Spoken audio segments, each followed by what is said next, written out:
o livro selado e o mistério de Deus. O sétimo anjo e a sétima trombeta. Introdução.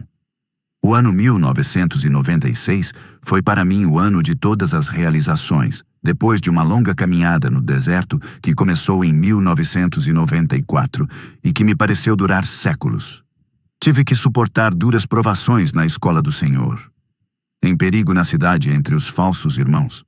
Em perigo nos desertos, escalando montes e montanhas, rejeitado e vagabundeado de um sítio a outro, andei à procura daquele que me chamou para anunciar as suas virtudes.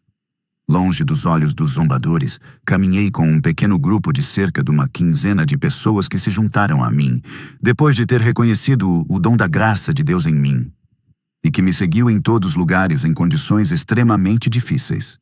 Suportei pacientemente a nudez e a penúria, a zombaria e o desprezo, e o teste mais duro, e o último, era indubitavelmente a perda de meu primogênito, filho único, na altura, no dia 12 de fevereiro de 1996. E Deus, no seu amor, decidiu me aliviar da minha cruz e me confortou com as palavras de Isaías capítulo 54. E uma após outra, recebia durante este mesmo ano a visão do cão, ver minha predicação, o mistério da iniquidade, por meio do qual me foi revelado a queda do Pentecotisme, a visão do altar restaurado e, logo depois disso, ouviu a voz de comando que me deu a seguinte ordem: acontece o que acontecer. Permanece no fundamento. E isso deu uma verdadeira reviravolta ao meu ministério, quando pela primeira vez me levantei com a mensagem da restauração da igreja na fé primitiva, ver a minha pregação, a obra de Deus no último tempo. No mesmo ano, estive em sua presença uma noite no deserto de Panguila, alguns 20 quilômetros no norte de Luanda, quando ouviu dele as seguintes palavras: a hora de teu ministério público se cumpriu. Chegou a hora em que gritarás no telhado tudo o que te foi dito em segredo. Foi para mim o grande recomeço. Na manhã de 20 de abril de 1996, ao acordar de madrugada, me foi dado pelo Espírito Santo a revelação do livro a respeito do qual falo nesta pregação, quando a sua palavra me foi dirigido assim: o livro da verdade. Ele foi dado a Daniel e logo depois selado para os últimos tempos. O tempo se cumpriu. No momento apropriado eu darei-te o conhecimento sobre tudo isso. Perto de 2 semanas depois, como já fiz questão de o sublinhar na introdução da minha pregação intitulada A Abominação da Desolação no Lugar Santo, ao acordar na manhã de 7 de maio, a palavra de Deus me foi de novo dirigida assim: a visão de Daniel explicada. E me foi dado na mesma ocasião a escritura de Daniel capítulo 9, versículo 23. No princípio das tuas súplicas saiu a ordem, e eu vim para tu declarar, porque és muito amado. Toma, pois, bem sentido na palavra, e entende a visão. E ouvi também isso. É aqui onde terás que cumprir o teu ministério. Este livro contém todo o conhecimento para o tempo do fim. Eu li as visões sem as compreender. E disse eu na altura: eu jamais entenderei essas coisas. E ouviu de novo: no tempo determinado, darei-te todo o conhecimento sobre essas coisas. Hoje já lá se foram precisamente 11 anos. E o Espírito Santo voltou para me conceder todo o conhecimento, em cumprimento da promessa que o Senhor me fez. É, pois, acerca dessas coisas que me foram ensinadas por meio de uma revelação do Espírito, que eu vos escrevo neste dia. Já o disse uma vez e vou tornar a o dizer, como Paulo o sublinhou tão bem ao seu tempo, Gálatas capítulo 1, versículos 11 e 12. Que foi por meio de uma revelação do Espírito de Deus que me foi dado o conhecimento e a compreensão do seu plano para a salvação de todos os povos. E é pelo esse Espírito que falo neste dia da restauração de todas as coisas. De acordo com este oráculo que me foi dirigido desde o começo do meu ministério, quando me foi dado a ouvir exatamente isso. Vim a fim de dar testemunho da verdade. Pois a verdade é a luz dos homens, nela encontra-se a vida. A vida por Jesus, a resplandecente estrela da manhã, que ilumina nossos corações para expulsar neles as trevas. A fim que da escuridão que cobre a terra, vejamos levantar no horizonte o resplendor da glória de Deus, que vai nascendo sobre nós. Pois ele cedo vem Cristo, a esperança da nossa glória, e estaremos com ele nos ares. Tendo em vista tal promessa, despojamo-nos de toda vaidade. Sejamos cingidos da verdade e aguardemos com confiança aquele que diz: Eis que cedo venho. Que Deus vos abençoe. Doutor Tiago Moisés. O Espírito Santo não opera mais. Um dogma generalizado. A má interpretação da profecia bíblica, na sua essência, anúncio, como na sua realização, deu luz a muitos dogmas que eu considero como extremamente perigoso e prejudicial para a obra da edificação da Igreja, como também para o aperfeiçoamento dos santos no correto conhecimento daquele que é o autor e o consumidor da fé, que conduz para a salvação que Deus preparou para todos os povos.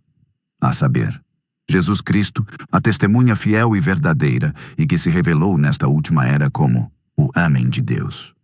Pois que, lendo Apocalipse capítulo 3, versículo 14, com a ajuda do Espírito Santo, nós entendemos o seguinte: aquele que é o começo da criação de Deus é também a consumação da profecia.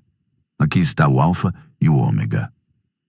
Muitas são as organizações religiosas que puseram um termo ao ministério do Espírito Santo no entender dos seus adeptos. Na verdade, muitos são os grupos religiosos que ensinam que o Espírito Santo já não age mais ou não opera por intermédio de pregadores ungidos ou inspirados, e que, doravante, a fé que conduz para a vida eterna não seria mais fruto, contrariando assim Romanos capítulo 10, versículo 17, de ouvir a pregação, mensagem da palavra de Deus pelo homem inspirado, mas sim uma questão de estudos e outras leituras daquilo que foi escrito ou dito por aqueles que são olhados como os fundadores destes movimentos. E quer seja o católico ou o luterano, a testemunha de Jeová ou o branhamista, o quimbanguista, tocoísta, mormon, cientista cristão, ou sei lá quem mais. E pouco importa os argumentos ou razões avançadas aqui ou acolá. Todas essas tendências religiosas convergem num mesmo intento ditado pelo maligno: a negação do Espírito Santo como única autoridade capaz de edificar a Igreja em toda a verdade e conduzir a esposa gloriosa junto do seu esposo, a saber, Cristo, João capítulo 16, versículo 13. Porém, as almas mal firmadas na palavra da verdade não percebem que eles estão diante de um falso ensinamento ditado pelo espírito anticristo, e é precisamente aqui onde opera o mistério da iniquidade para a sedução. Posteriormente vem a corrupção e a destruição de uma igreja privada do seu único Consolador que, de acordo com a promessa do Senhor, tem que permanecer eternamente conosco, até que Ele venha nos buscar. Sim, negando ou rejeitando a direção do Espírito Santo na obra da edificação da Igreja na fé e no aperfeiçoamento dos santos pelo conhecimento perfeito do Filho de Deus, é ao próprio Jesus Cristo que se recusa a dar glória. Porque, no seu ministério para a edificação da Igreja, o Senhor disse expressamente que o Espírito Santo me glorificará. Aqui temos a origem dos cultos de personalidades em todos estes movimentos que usurparam a glória de Cristo a favor desses homens que são considerados e exaltados como Espírito Santo dos seus agrupamentos respectivos. A verdade de Deus torna-se, pois, mentira no entender deles, e a glória de Deus incorruptível é dada ao homem corruptível. No entanto, todos estes que receberam a compreensão da promessa de João capítulo 14, versículos 17 e 18, como também a revelação da divindade única, sabem perfeitamente que Jesus Cristo e o Espírito Santo são um. Vedes, pois, como esta pequena mentira, aparentemente inofensiva, acabou por lançar o Senhor fora da porta da sua própria igreja. Bem-aventurados, pois, os que ouvem a sua voz neste dia da restauração de todas as coisas e se libertam dos laços da sedução. E no meu entender, só se pode falar de uma verdadeira restauração quando, primeiro, a glória do próprio Senhor for restabelecida em sua igreja e que lhe seja dado o lugar que ele merece, de acordo com as promessas de Zacarias, capítulo 4, versículo 7 e Apocalipse, capítulo 3, versículo 20. Muitas almas sem discernimento não percebem que a aceitação deste dogma, principalmente no que toca à famosa mensagem do último tempo, ou mensagem da hora, e muitos outros do gênero, falsifica a compreensão do grande conselho de Deus na sua realização e nos coloca fora desta mesma hora em que pretendemos viver presentemente. E de que maneira? Todo aquele que afirma que o Espírito Santo terminou o seu ministério estará a afirmar ao mesmo tempo, direta ou indiretamente, que o arrebatamento da esposa já ocorreu. E em que hora viveríamos nós agora? Na grande tribulação ou no milênio? Que confusão! Se não, diz-me uma coisa. Se já houve arrebatamento, para que serve agora a nossa fé? Se aquele que é o consumidor da mesma já veio e foi-se. E vós que afirmeis ser esposa, de quem sois esposa? Não de Cristo com certeza, porque aquela já foi arrebatada. E vós, de que estão à espera? Da grande tribulação? E para que servem então vossos doutores, pastores, apóstolos? Se já estamos em plena grande tribulação ou no milênio?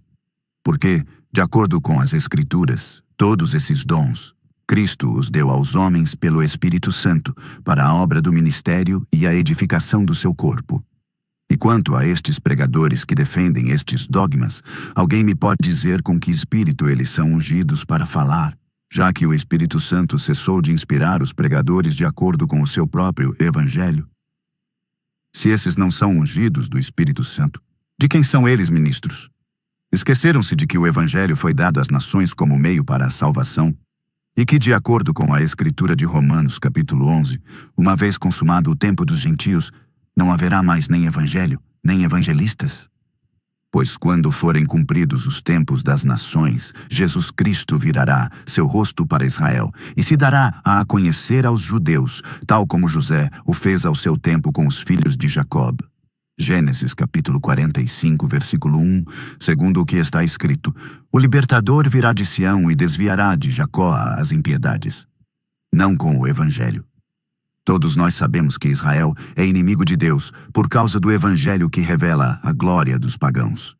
Israel é salvo pela eleição. Quem pode me convencer do erro, doutores dos insensatos? Exorto-vos, pois, neste dia a deixar a mentira, para que cada um fala ao seu próximo segundo a verdade. Lembrem-se da advertência do apóstolo Paulo em 2 Tessalonicenses capítulo 2, versículos 1 a 7, no que toca à vinda do Senhor e a nossa reunião com Ele para o arrebatamento, que ninguém vos engane. É necessário que venha primeiro a apostasia, esta é a hora em que vivemos, e que seja revelado o homem do pecado ou o filho da perdição. E com respeito à vinda do anticristo, a profecia bíblica nos revela claramente que só será manifestado ao seu tempo, porque há ainda no meio do mundo um que resiste. Está claro agora quem é, pois, este um que resiste contra a ação do espírito anticristo que já opera pelo mistério da iniquidade e seduz as multidões. Senão o Espírito Santo que atua a favor da igreja para que os eleitos do Senhor não sejam seduzidos. Pelo que está escrito, aquele que está em nós, o Senhor que opera pelo Espírito Santo, é maior que aquele, Satanás que opera pelo Espírito Anticristo, que está no mundo. Isto nos foi claramente demonstrado na profecia de Apocalipse capítulo 12. Satanás não pode descer e conferir seu poder à besta, enquanto a igreja, esposa de Cristo, não for arrebatada para o trono de Deus. Porém, se ainda falamos do Espírito Santo, nós temos que nos lembrar que ele é, antes de tudo, o Consolador da igreja, não do mundo. O Senhor disse que o mundo não o pode receber, porque não o vê nem o conhece. Ora bem, se o Espírito Santo resiste ainda, isto é porque a esposa de Cristo continua ainda na terra. Pois Deus não pode permitir que seus eleitos sejam seduzidos. Esta é a razão pela qual, na brecha que separa o fim da sétima era da igreja da vinda do esposo, é anunciada uma poderosa demonstração do Espírito Santo, o Espírito da verdade. É o clamor no meio da noite. Esta poderosa mensagem da restauração que reedifica a igreja na fé primitiva, longe de todo o dogmatismo religioso. Aqui está o último grande reavivamento da igreja, a chamada para ir ao encontro do esposo. Aqui está a verdadeira mensagem da hora. Mateus, capítulo 25, versículo 6, confirmando deste modo Isaías capítulo 60, versículos 1 e 2. Ora, tudo isto significa que a igreja está ainda na terra. Pelo que, convém que os eleitos sejam instruídos sobre os acontecimentos proféticos do fim dos tempos, na sua ordem cronológica de realização. Temos assim, no fim da última geração da igreja: 1. A grande apostasia. 2. O rapto da esposa, arrebatamento. 3. A manifestação do anticristo na primeira metade da 70ª semana, 3 anos e meio, 1260 dias, 42 meses, ou ainda um tempo, tempos e metade de um tempo. 4. A grande tribulação na segunda metade desta mesma semana. 5. O grande dia do Senhor, no qual serão derramados as 7 taças da ira de Deus sobre a terra. 6. O milênio durante o qual Satanás é amarrado e encerrado no abismo. 7. O último julgamento diante do grande trono branco. 8. O novo céu e a nova terra. Destas coisas falaremos em detalhes em outras pregações, se assim Deus o permitir. Bem-aventurado, pois, o povo que conhece o som desta trombeta andará à luz da face do Senhor. Salmos capítulo 89, versículo 15. E nossa mensagem do Evangelho surge como um poderoso testemunho da fidelidade de Deus na execução dos seus decretos e também a prova irrecusável que o Espírito Santo ainda opera no meio de nós. A pregação deste dia faz fé disto. Porque nós pregamos hoje entre os perfeitos a sabedoria de Deus oculta em mistério, falando com exatidão dessas coisas que o olho nunca viu, que o ouvido nunca ouviu e que jamais subiram ao coração, nem à inteligência do homem carnal. Ora, estas coisas que Deus preparou antes dos tempos para seus eleitos foram selados aos olhos do comum dos mortais. E só uma revelação do Espírito pode nos levar ao conhecimento dessa sabedoria de Deus. E concorda conosco que não é pelo Espírito do mundo que nós lhe anunciamos estas coisas. É simplesmente impossível e inconcebível. No entanto, se reconheceram que nós anunciamos as palavras de Deus, dirijo-me aos perfeitos para quem nosso testemunho é destinado. Acredita também que só pode ser pelo Espírito que provém de Deus que nós conhecemos estas coisas que Ele nos concedeu pela sua graça. 1 Coríntios capítulo 2, versículos 7 a 16. Pelo que, como já o dissemos, está aqui a prova irrefutável que o Espírito Santo continua ainda o seu ministério ao serviço da esposa de Cristo. E é pelo este Espírito Santo que o Senhor Jesus fez de mim um embaixador seu e ministro do Evangelho da verdade, sendo mandatado como doutor da sua igreja, não segundo a letra para proferir o que outros profetas de Deus enviados antes de mim disseram ou escreveram. Como se de uma testemunha destes homens se tratasse, eu defendo o meu ministério. Mas para falar segundo a unção do Espírito, de modo que a igreja, pelo nosso ministério, ouça a voz do seu Consolador. Bem-aventurado, pois, aquele que não se escandalizar em mim. A grande apostasia do último tempo e o clamor da meia-noite. A brecha que separa as 7 eras da igreja da vinda do esposo revela a grande apostasia que se instala sobre a terra, de acordo com a profecia bíblica. Mateus capítulo 24, versículos 23 a 26. 2 Tessalonicenses capítulo 2, versículos 2 a 7. Este momento característico da história da salvação, em que Satanás se levanta com poder e com toda espécie de milagres, sinais, prodígios de mentira. E, sobretudo, a falsificação do Evangelho, por meio de falsas interpretações da palavra, procura seduzir, se possível for, até mesmo os eleitos. Todas estas manobras estão encobertos num manto de piedade, religiosidade e numa aparência de santidade, 2 Timóteo capítulo 3, versículos 1 a 5, que engana tão facilmente as almas ignorantes e sem discernimento, que não têm a experiência da palavra da verdade. Este é o mistério da iniquidade que já opera entre nós, e de que maneira? Agora, lembrai-vos que é para denunciar a ação destes espíritos enganadores para a restauração da verdade que eu fui feito ministro pelo um dom da graça de Deus que me foi feito para revelar aos santos como opera este mistério da iniquidade. É um mistério. Esqueceram-se disso? Pelo que o católico não pode discernir isto, nem o protestante ou o luterano, o calvinista ou o branhamista, e todos esses modelos de fé edificados sobre o falso fundamento.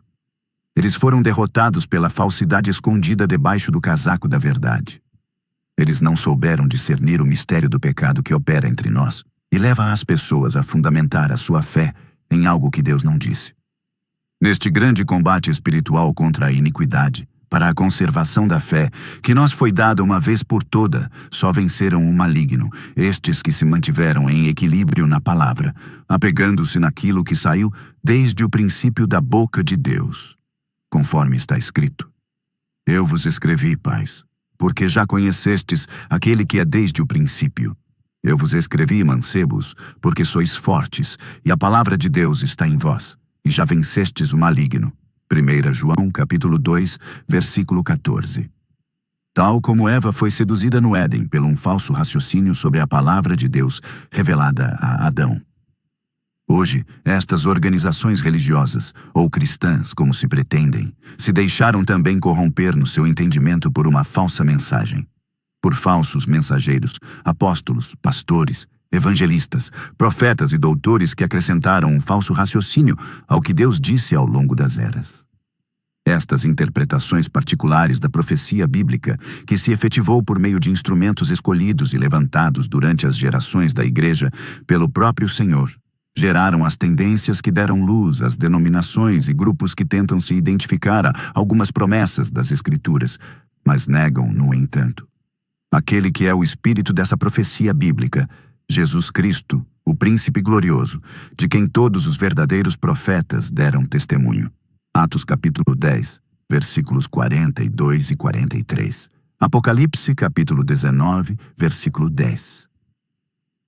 Esta concepção errônea da coisa de Deus gerou o culto de personalidades por meio das quais, a glória de Deus foi usurpada a favor de criaturas mortais, que são consideradas nas suas respectivas denominações religiosas como substitutos, o que significa os vigários do Cristo, o Filho do Homem, o Deus encarnado, para que se cumpra o que foi escrito.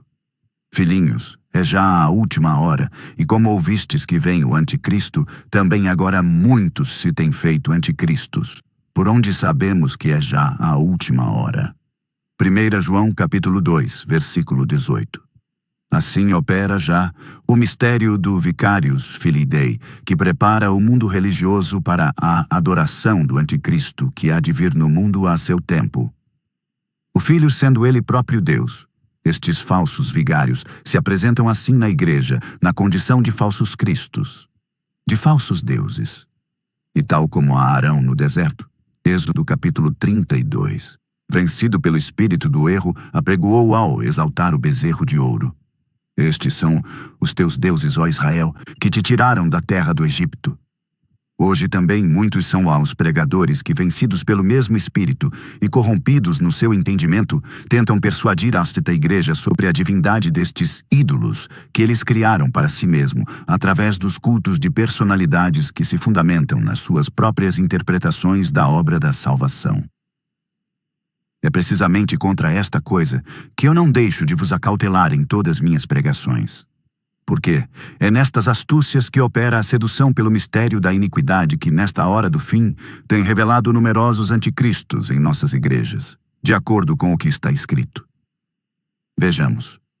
Israel só podia acreditar em Arão, porque este era o profeta de Deus que acompanhou Moisés desde o princípio do seu ministério. Ora, Israel acreditava em Moisés, e Arão foi uma espécie de profeta de Moisés. Está claro agora? Israel colocou então toda a sua confiança em tudo o que o homem dizia na ausência de Moisés. E é exatamente esta confiança cega que paralisou o discernimento no meio deles. Eles não perceberam, então, que o pregador tinha substituído o pensamento de Deus pelo próprio pensamento dele. Foi assim que os filhos de Israel, depois de ter conhecido o Deus verdadeiro que se tinha revelado no meio deles no começo, se deixaram arrastar numa grande apostasia. O mistério da iniquidade operou entre eles e ninguém se apercebeu disto. Temos, porém, que salientar que é mais uma vez esta falta de discernimento que, hoje em dia também, tem levado muita gente à morte espiritual, por causa do fanatismo cego que nos faz olhar no homem que fala, sem distinguir Deus que se revela no homem. Sobre este assunto, não deixarei de chamar a vossa atenção sobre esta advertência do apóstolo Paulo, quando se dirigia aos anciãos da igreja que evoluíram durante um tempo na luz verdadeira. Eu sei que depois da minha partida se levantarão lobos cruéis, falsos servos de Deus, que não pouparão o rebanho, a igreja. E que se levantará no vosso meio homens que ensinarão coisas perniciosas para arrastar os discípulos após si. Não ajuntarão para Jesus o esposo, mas para os homens, os falsos cristos, os vicários filidei. Atos capítulo 20, versículos 29 e 30. Notaram aquilo? É assim que Satanás opera. Ele nunca se manifesta ao mesmo tempo que a verdadeira testemunha de Jesus. Enquanto o portador da verdadeira semente e testemunha da verdadeira luz está ainda em ação ou em serviço, ele tenta opor-se ao seu ministério, contrariando sua pregação como pode. Ele tenta simplesmente afastar as pessoas do homem de Deus e do testemunho, recorrendo muito frequentemente à calúnia e atraindo constantemente a atenção em coisas sem importância ligadas à natureza humana do instrumento que Deus usa, suas fraquezas especialmente, e vos faz esquecer o mais importante, o seu testemunho. Eis porque o Senhor nos dá esta advertência. Não julgueis segundo as aparências, julgueis segundo a justiça. Mas, depois da partida do homem de Deus, ele, o diabo, apodera-se então da mensagem da sua pregação e a falsifica excessivamente com a ajuda destes homens carnais que seguiram ou acompanharam, e em muitos casos sem entender o sentido do seu testemunho do Evangelho, os mensageiros de Deus. Tal como Arão, ao seu tempo, caminhou com Moisés e o seguiu em todos os lugares. Então, as almas nécias não se apercebem do engano, destas coisas perniciosas que estão introduzidas lentamente e seguramente na mensagem do princípio para torcer o seu sentido. Muitos se deixam então arrastar na dissolução destes obreiros fraudulentos, autoproclamados servos de Deus, que depois de ter literalmente ingerido, sem discernimento, as palavras dos seus mestres espirituais, à força de leituras, estudos e ginásticas de memória, acabaram por formar uma casta de pregadores litúrgicos por imitação e não pela unção. Sendo incapazes de falar pela unção do Espírito Santo, esses teólogos autodidatas não só repetem constantemente nos seus discursos o que leram e memorizaram nas predicações dos outros, como também tentam persuadir os homens a não se preocupar mais com o Espírito Santo que teria já legado, não sei como e quando, o poder de interpretação da palavra ao fundador da nova igreja. Suportai um pouco de ousadia da minha parte, mas o zelo da casa de meu Deus e o ciúme para sua esposa me devora. Alguém se lembra ainda da revelação de Apocalipse capítulo 12? A semelhança destas estrelas que foram arrastadas na queda pela cauda do dragão vermelho no seu combate contra a igreja. Hoje, muitos profetas a Arão, tendo sido vencido pelo maligno, receberam um outro espírito e se levantaram entre nós para anunciar um outro evangelho que nos apresenta outros Jesus. Falsos cristos, falsos filhos do homem, falsos salvadores ou messias. Eis o mistério da iniquidade que já opera, de acordo com a profecia de 2 Tessalonicenses capítulo 2. E tal como Moisés desceu da montanha em plena apostasia com a verdadeira palavra escrita por Deus, enquanto o povo se deleitava e regozijava na falsidade, tendo tomado prazer na mentira.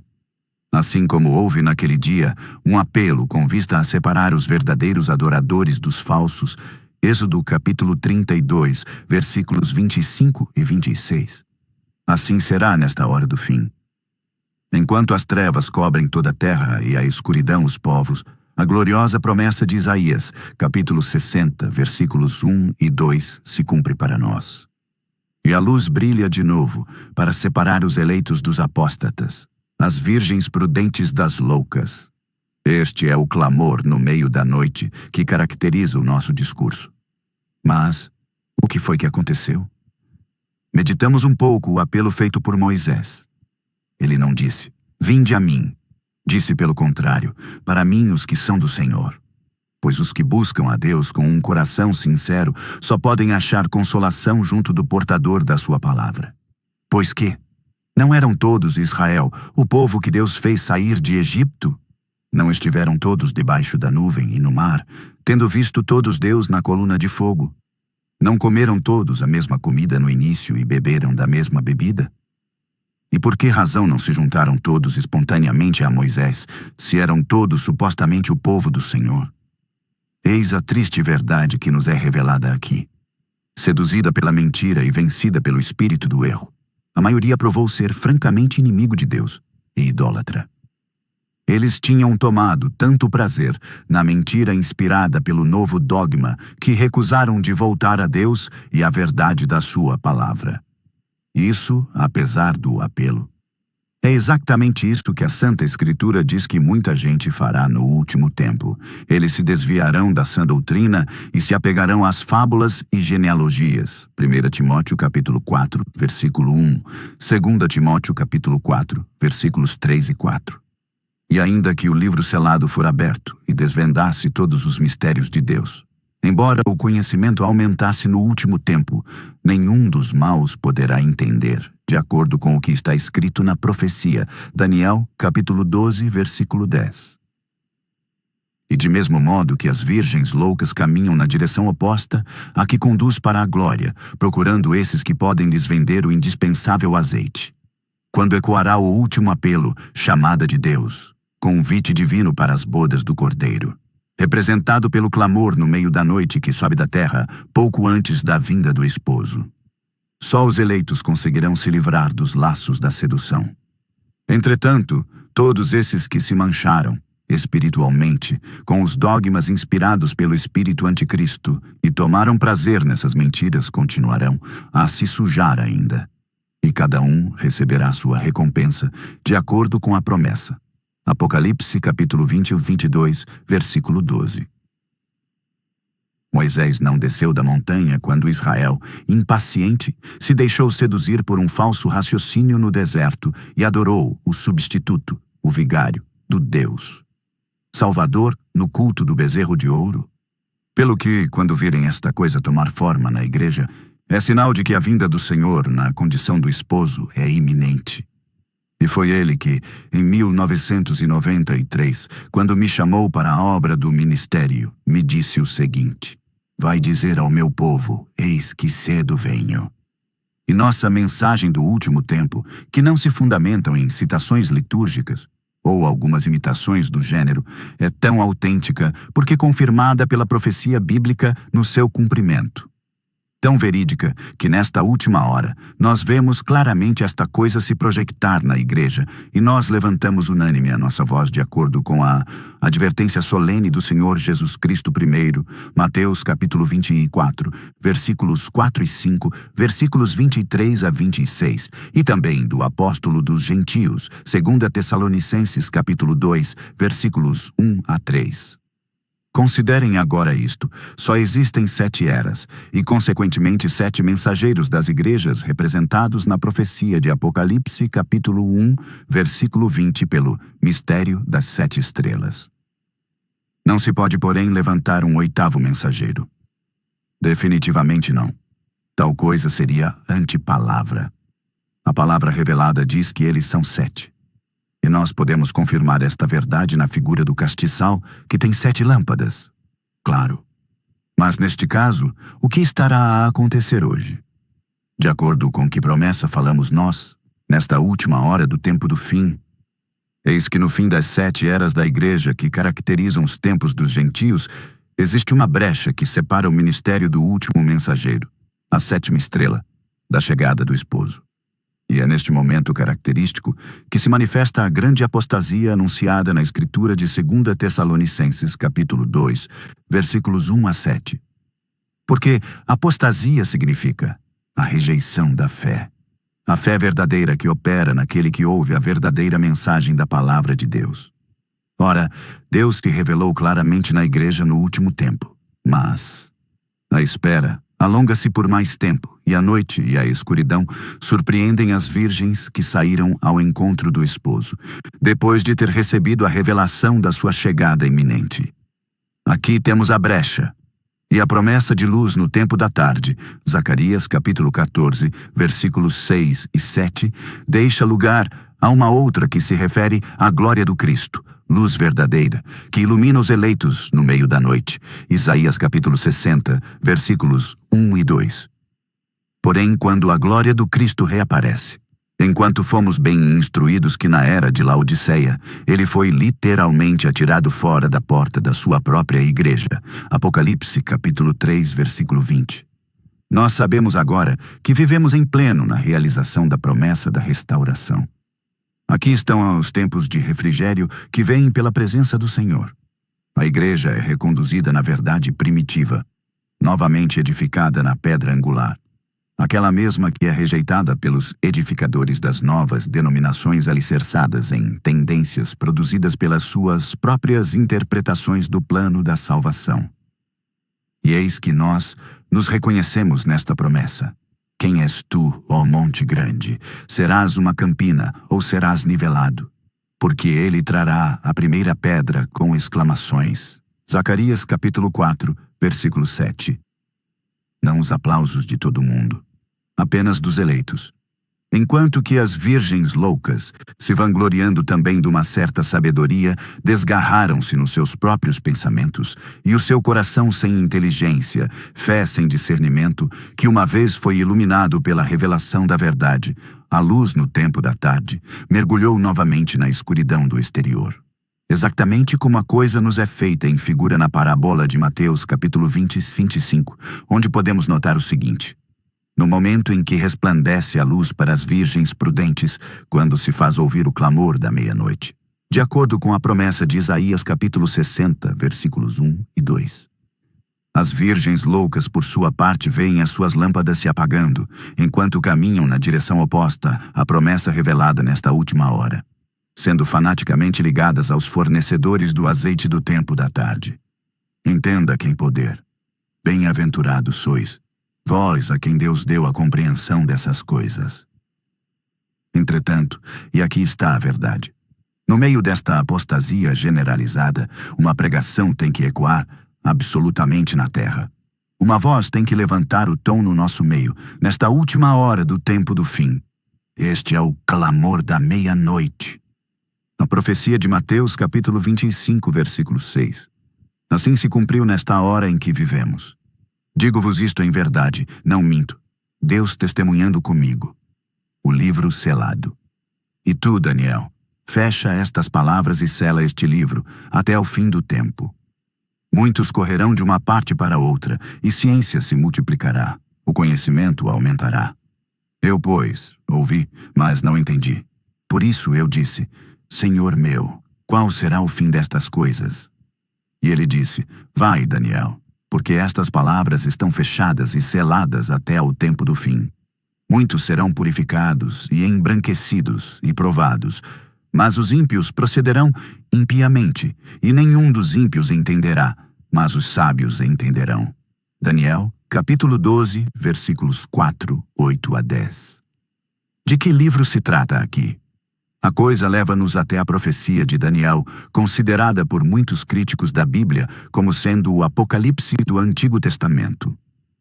Este profeta teve visões cujo teor das revelações ultrapassava o entendimento de qualquer homem carnal na sua compreensão, e cuja interpretação pertencia ao próprio Deus.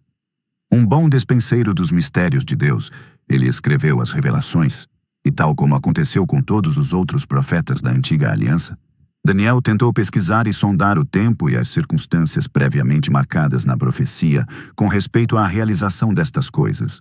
1 Pedro capítulo 1, versículos 9 a 12. Foi assim que lhe foi ordenado de selar este livro de profecia cujas palavras deveriam ser mantidas secretas até ao tempo do fim. Nós temos, pois, em resumo, um livro selado, desde o tempo de Daniel, com a promessa divina que estará aberto no último tempo. E todos nós sabemos que Deus vela sobre a sua palavra para executar as suas promessas. 1 Samuel, capítulo 15, versículo 29. Jeremias, capítulo 1, versículo 12. Pelo que, a abertura do livro selado no último tempo era mais do que evidente. Um compromisso que põe à prova a própria fidelidade de Deus. Quem, pois, deveria abrir o livro selado? Senão o próprio Deus, por duas razões. A primeira, em Isaías capítulo 46, versículos 10 e 11, ele se apresenta como sendo o único realizador da sua própria vontade em cumprimento de tudo o que foi determinado no seu conselho. A segunda, não está escrito que tudo o que é revelado é para nós e que tudo o que é escondido pertence ao Senhor? Quem conheceu o pensamento de Deus para o instruir? As coisas que o olho nunca viu, que o ouvido nunca ouviu e que jamais subiram ao coração do homem, só Deus pode as revelar aos que o amam. 1 Coríntios capítulo 2, versículos 9 e 10. Foi, pois, decretado que, no último tempo, Deus nos traria a revelação destas coisas pelo seu Espírito. Quem pode nos convencer do erro? O conteúdo do livro. Nos primeiros 5 capítulos do livro de Daniel, nós encontramos muitos enigmas revelados aos homens pelo Deus de Daniel. Temos, em primeiro lugar, o sonho de rei Nabucodonosor, relativo à grande estátua. O rei teve o sonho, Deus deu a explicação disto a Daniel, revelando-lhe os 4 grandes reinos que iam seguir-se um após outro sobre a terra, começando pela Babilônia, a cabeça de ouro, até o estabelecimento do milênio, representado pela pedra que enche toda a terra logo após a destruição do último Império Romano. Daniel capítulo 2, versículos 31 a 45. Este sonho foi perfeitamente interpretado, e nada foi selado ou ocultado aqui, muito pelo contrário. O segundo sonho do livro de Daniel pertence novamente ao mesmo rei. É o da árvore que revela a queda, e depois o engrandecimento do rei de Babilônia, de acordo com a explicação dada por Daniel. Daniel capítulo 4, versículos 18 a 27. E este sonho cumpriu-se integralmente naqueles dias, tal como o confirma as Escrituras. Daniel capítulo 4, versículos 28 a 37. A terceira vez, e desta no tempo de Belshazar, filho de Nabucodonosor. Trata-se da escritura na parede e que consagra a queda do Império Babilônico, a cabeça de ouro, e o estabelecimento do reino dos Medos e Persas, o tórax e os 2 braços de prata. Este enigma também foi interpretado e a visão se cumpriu em seu tempo. Os mistérios selados no livro do que se trata nesta pregação começam no capítulo 7 com as visões que Deus deu diretamente a Daniel. Temos primeiramente a visão de 4 animais e a seguir a do carneiro e do bode. Desta vez, ao contrário do que aconteceu nos casos anteriores, Daniel recebeu as visões, ouviu as palavras, mas não entendeu nada.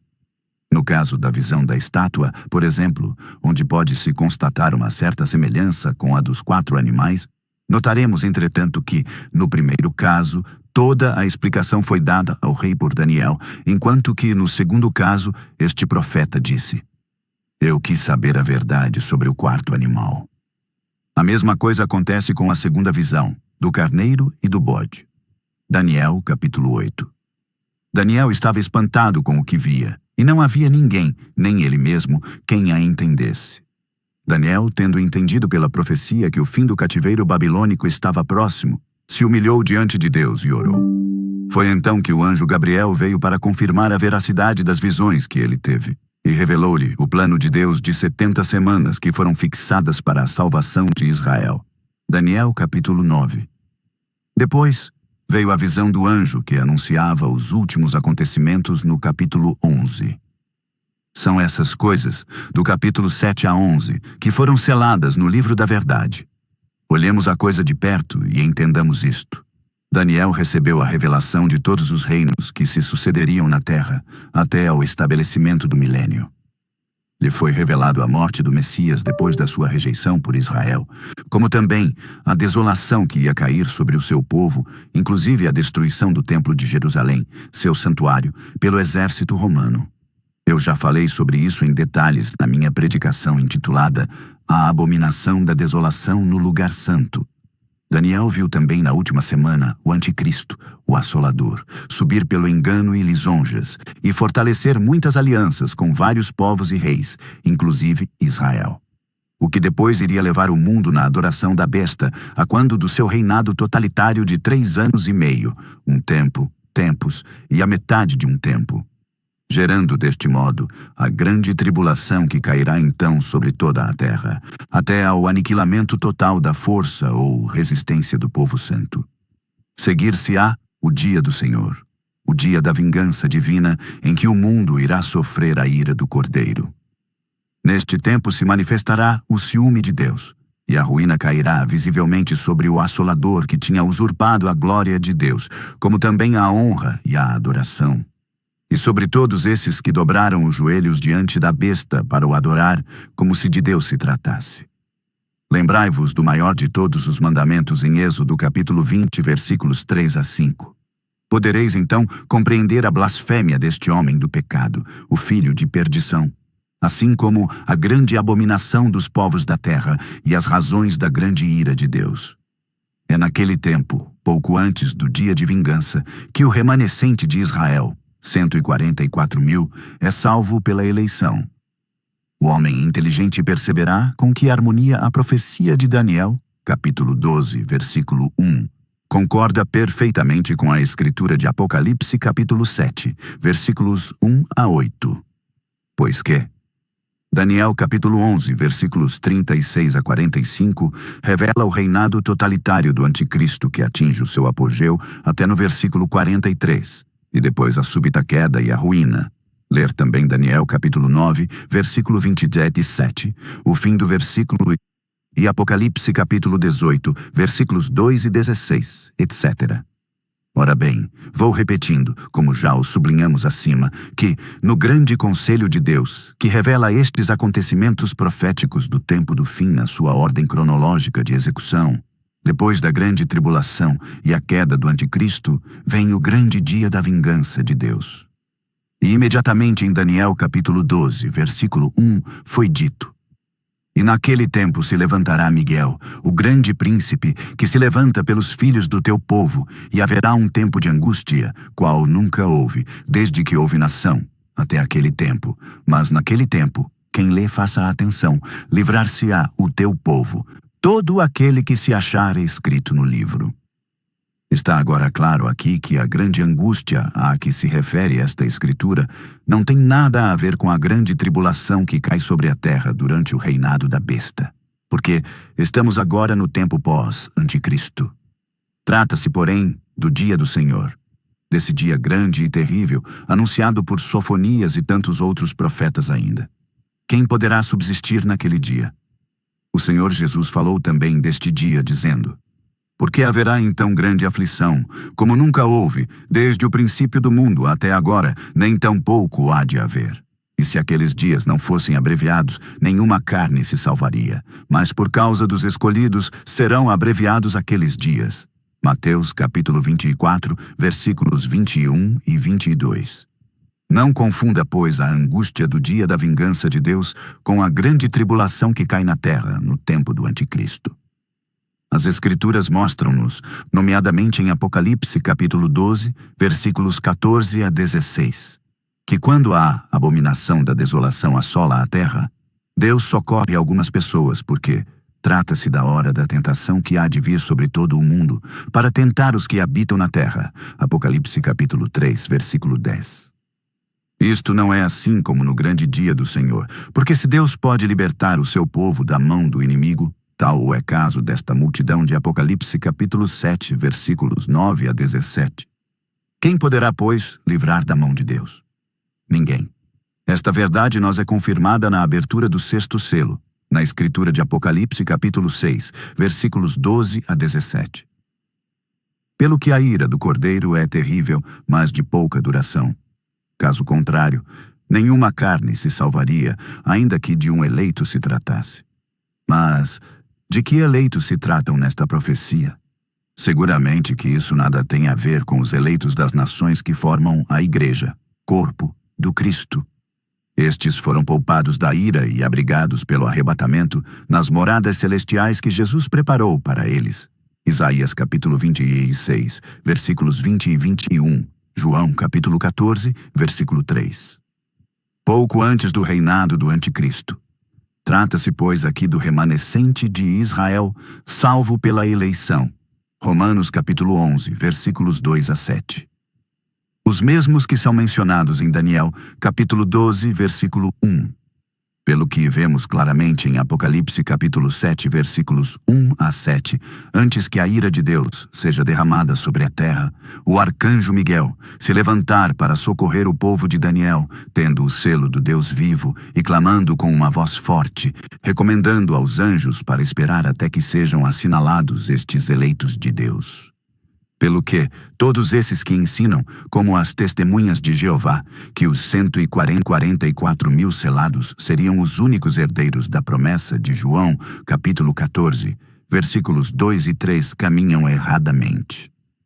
Estes eleitos de Israel não são arrebatados como os eleitos das nações que compõem a igreja. A Assembleia dos Primogênitos, cujos nomes são inscritos no céu. João, o apóstolo, menciona claramente que ele viu o Cordeiro e estes 144 mil selados na montanha de Sião. Onde se situa esta montanha, então? No céu? Isto é um absurdo, pois não? Importa que seja por mim dito neste dia: guardai-vos deste fermento. Temos, pois, todas estas coisas anunciadas na profecia de Daniel e confirmadas na revelação do Apocalipse. Quem é, pois, este Filho do Homem? Que tempo haverá até o fim das maravilhas? Daniel capítulo 12, versículo 6. Estes são segredos que nem sequer os anjos do céu conhecem, tal como eles ignoram todo do dia e da hora em que o esposo virá buscar a sua esposa. Pelo que, quando o Espírito Santo é enviado do céu sobre um pregador para falar destas coisas contidas e encobertas na profecia, os anjos também desejam nelas mergulhar o olhar para conhecer esses mistérios que Deus ocultou aos poderosos e revelou aos seus filhos. Escutem e aprendem, ó homens insensatos e privados de entendimento, que se entregam ao culto dos anjos e menosprezam o Espírito Santo. Saibais, pois, neste dia que nenhum anjo pode possuir um conhecimento superior ou igual ao do Espírito Santo. Não só estão a limitar o Espírito de Deus, e consequentemente o próprio Deus, mas exaltando o ministério de um anjo acima do ministério do Espírito Santo, vocês colocam Deus numa condição nitidamente inferior à de um anjo que é servo seu. E vós, eleitos do Senhor, retenhais isto uma vez por toda. Ao prometer o envio de um Consolador, o Senhor Jesus não nos prometeu um anjo, de modo nenhum. Ele prometeu que enviará para nós o Espírito Santo, o Espírito da verdade. Ora, ele afirma também ser ele mesmo a verdade. Isto significa para o bom entendedor que o Consolador seria ele mesmo na forma do Espírito que habita em nós. E nós afirmamos então como Paulo, é Cristo que vive em nós, não um anjo. Se não receber este testemunho, morrereis no vosso pecado, ó idólatras. E se tiver ainda dúvida, não perca isso.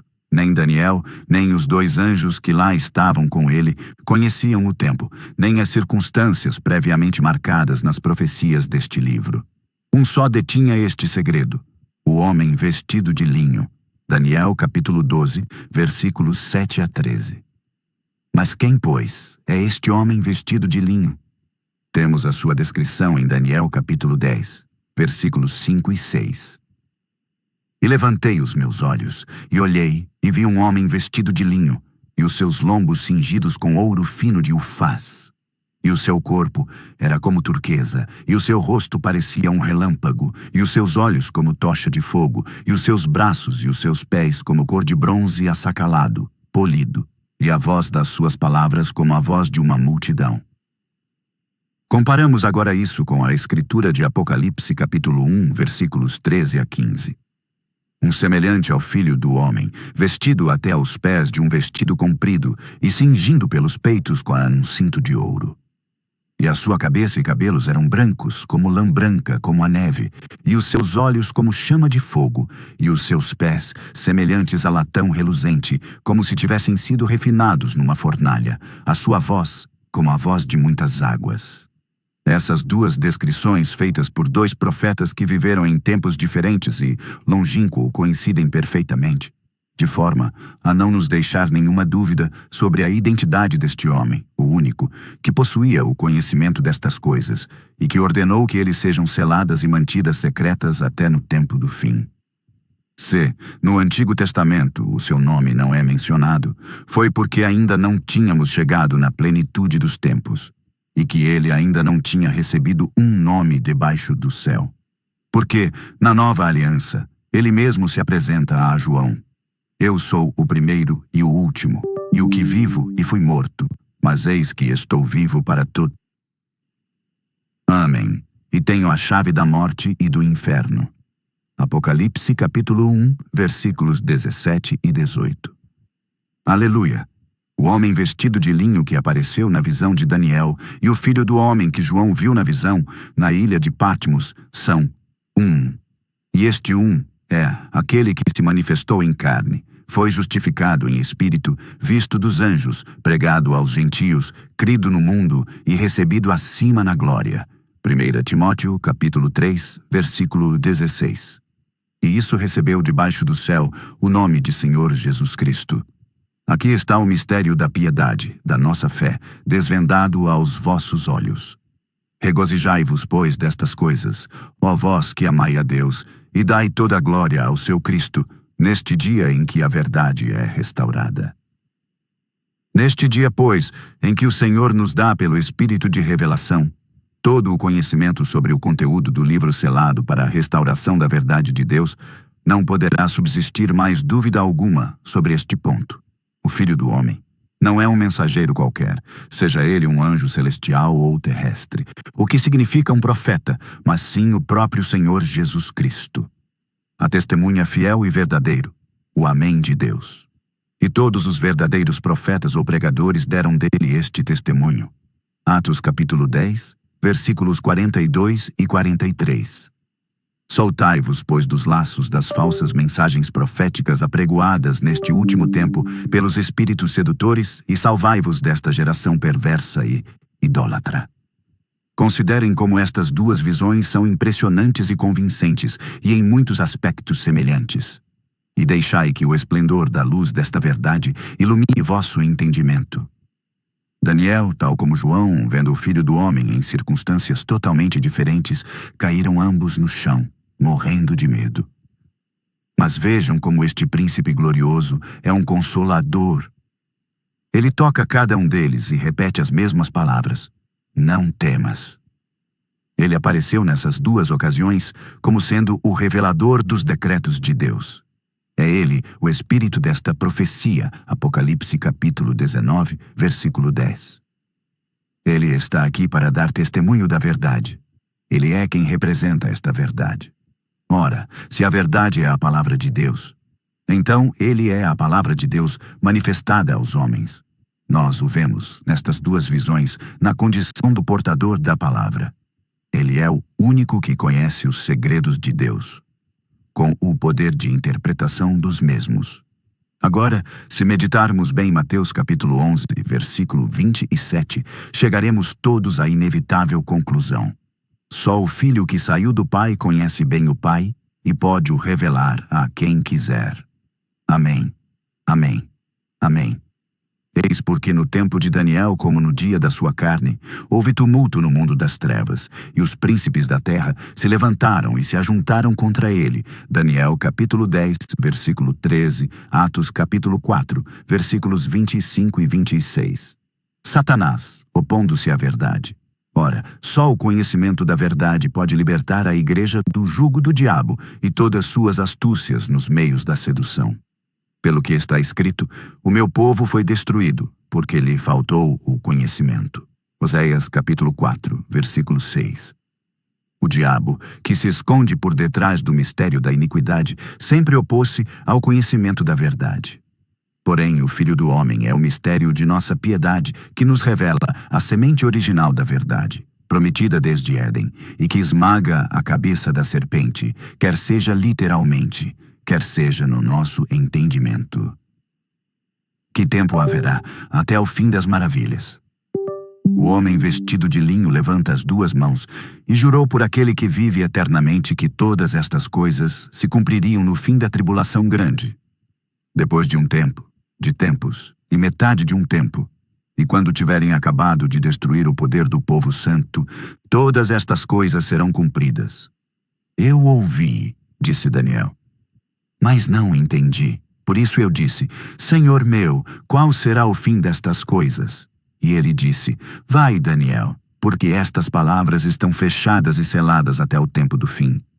Aquele que conhecia a verdade no seu cumprimento, e que tinha a interpretação de todas as coisas, ordenou que estas verdades sejam seladas até que os tempos se cumprissem.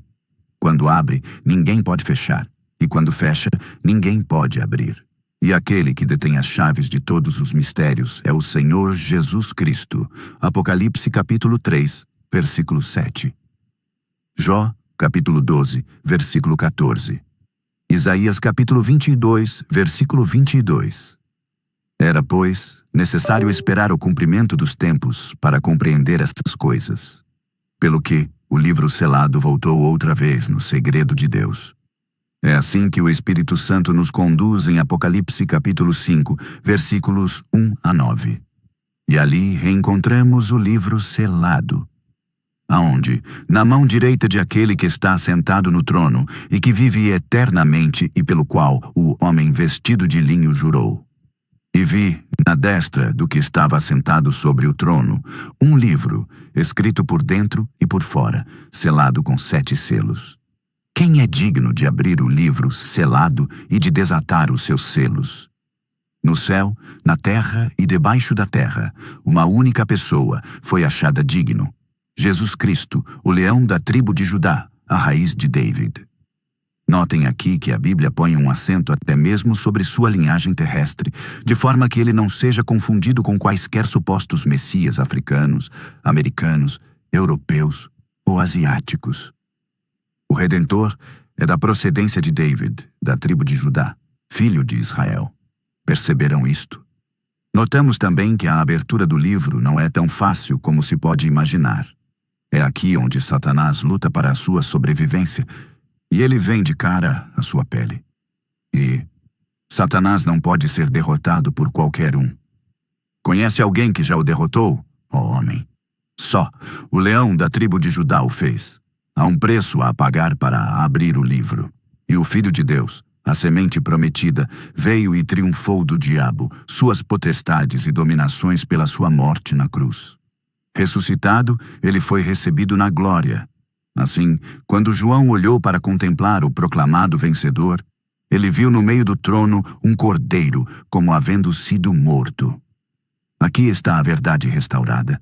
Considerem sobretudo que o cordeiro não estava ao lado, diante ou atrás do trono. Não. Um só estava assentado sobre o trono, e do meio deste mesmo trono, isto é, daquele que estava assentado sobre o trono, saiu o cordeiro. O que é isso? Lembrai-vos de que Jesus disse: Vim do Pai, ou ainda, estou no Pai. Apocalipse capítulo 5, versículo 6, e o que se segue nos versos 8 até 14 confirmam essas declarações, como também a verdade ensinada por Paulo em Filipenses capítulo 2, versículos 6 a 11. Como que, sendo em forma de Deus, não teve por usurpação ser igual a Deus, mas aniquilou-se a si mesmo, fazendo-se semelhante aos homens. Ele humilhou-se a si mesmo, sendo obediente até a morte, e morte da cruz. E isto está claramente visível em Apocalipse capítulo 5. Do leão que ele era, um rei, pois, ele se tornou o cordeiro imolado, tendo pago pela sua vida o preço da redenção eterna. Nós podemos ver ainda como no versículo 7, ele toma o livro da mão direita de Deus. O que se segue é conhecido de todos esses que receberam o amor da verdade para se salvarem. E João disse em Apocalipse capítulo 6, versículo 1, havendo o cordeiro aberto um dos selos, olhei, havendo aberto a segundo, o terceiro, e assim por diante até o 7º. Não foi um profeta, mensageiro, doutor, apóstolo, bishop, superintendente ou seja lá quem for, mas sim o cordeiro. Foi assim que o livro selado desvendou todos os seus segredos, revelando os acontecimentos proféticos do tempo do fim na sua ordem de realização. E quando tudo é consumado, nos encontramos agora em Apocalipse capítulo 10, versículos 1 e 2, onde um anjo poderoso que corresponde à descrição do Filho do Homem, ou do homem vestido de linho, aparece tendo na sua mão um livro aberto, em que período de tempo ele aparecem aqui?